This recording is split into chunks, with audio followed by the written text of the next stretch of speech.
I want to introduce you to someone if you don't already know her. She's a dear, dear friend of mine. She and her husband, Bill, have really been an integral part of my life and my wife's life and the lives of so many. Sherry King is a nurse at Cook's, and I want you to listen to her explain and help us understand the incredible pressure and stress that's on those who take care of so many in our community that are facing COVID as well as other things. What's happening to nurses now? What's going on with them? Well, I think first responders as a whole, EMS, fire, police, nurses, medical facility personnel, they're all used to death. But with COVID, it's brought a whole new aspect to that. Wow. As nurses, we're used to helping people and helping, even in the final stages of life, we help them to get to that stage with their family. Usually, their Absolutely. family is a part of that.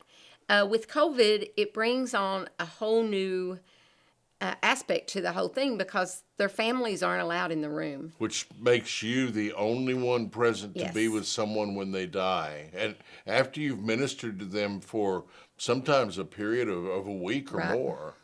Yes.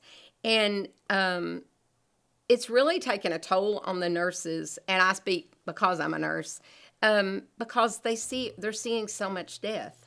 And the problem with COVID too is people know they're dying. It's not like they go into being unresponsive and don't realize they're in the final stages of life. They realize that. Most of them realize they're in the final stages. And so reach out. They want to reach out to family and friends and talk about it. And we can do phone calls, we can do FaceTime. Yeah. But there's nothing like that touch when you're in those last moments. Normally, you've been in a situation where you're providing the medical care and the family is providing the comfort Right. and the grief. Now, all nurses are there to be comfort as well, but that position you're put in is now is to lead someone into the place of death. Right. Nobody asked to be there as a nurse. Right. You're hoping to heal and strengthen. How are nurses handling this? Well, we have, and I can speak for Cooks, we have a lot of compassion fatigue classes. They're really good on their education. We have debriefing teams that come in Right. and help debrief us. We have a lot of resources. These rural hospitals, they do not. And you take the shift before with you every shift you go in. I've heard nurses say they cry on the way to work because they don't want to face it again.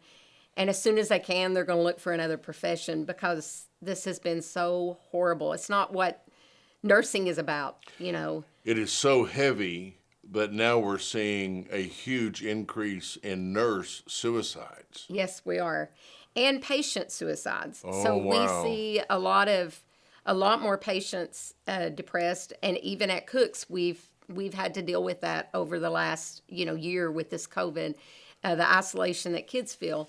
But adults, it's really taken its toll on the population as far as suicide. So the nurses are dealing with that, and there's also the aspect of when they go to work and they're around this, what are they taking home to their family? Oh, absolutely. And you're taking home not only the maybe COVID, but the emotional strain of your job home to your family.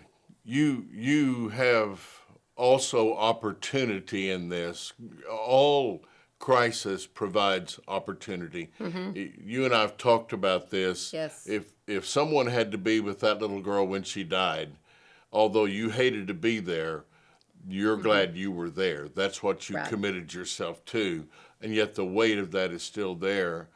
In the midst of all of this, you get to share with some people about Christ, about their Right. faith, listening to Christian music and holding their hand Reading for the Bible. prayer, reading the Bible.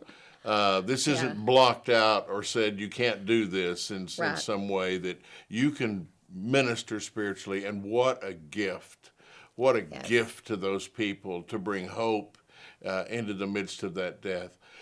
But there's so many folks. There's so many of the numbers of nurses and doctors and primary care that are dealing with this. We've got to give attention to this and realize I can say for all of us, it's a sacrifice you didn't really choose to make.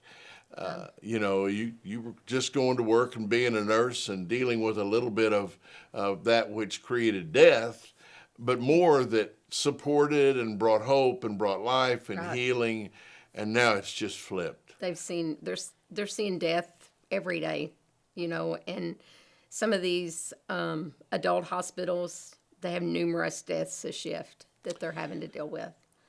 So we have a responsibility.